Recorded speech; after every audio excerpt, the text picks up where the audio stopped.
మందిరానికి వచ్చిన ప్రతి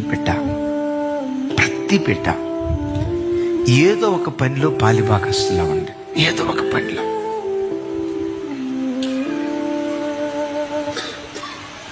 వాలంటీర్గా ఉండే పనిలోనో, కొయ్యల్లో నిలబడి పాటలు పాడే పనిలోనో, వాయిద్యాలు వాయించే పనిలోనో, గొలుసు ప్రార్థనలు చేసే పనిలోనో, బాత్రూములు గడిగే పనిలోనో, వాలంటీర్స్గా దేవుని పని చేసే పనిలోనో, ఏదో ఒక పనిలో పాలిభాగస్తులవ్వండి.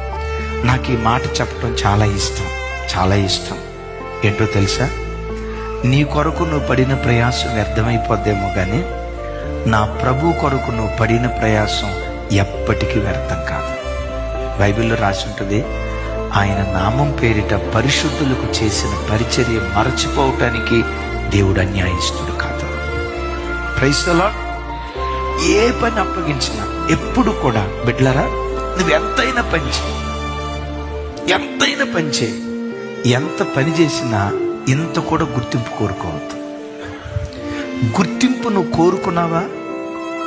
మనుషులు నిన్ను పొగుడుట నీకు శ్రమ అంటాడు. మనుషులు పొగడ్త కొరకు ఏమీ చేయొద్దు. నేను ఇంత కష్టపడ్డా, నన్ను ఎవరు గుర్తించరా? నో. మనుషులు గుర్తించి ఇజ్రాయేలు షహబాష్ అని అన్నాను అనుకోండి, ఇజ్రాయేల్కి రావాల్సిన ప్రతిఫలం అంతా హుష్కాకి అయిపోద్ది. విన్నారా? మనం పడిన కష్టాన్ని ఎవరు గుర్తించాలి? చెప్పాలి. ఎవరు గుర్తించాలి? దేవుడు ఒక్కడు గుర్తిస్తే గిన్నె నిండి పొంగి పొరిలేటట్లుగా దేవుడు ఆశీర్వదించడం ప్రారంభిస్తాడు.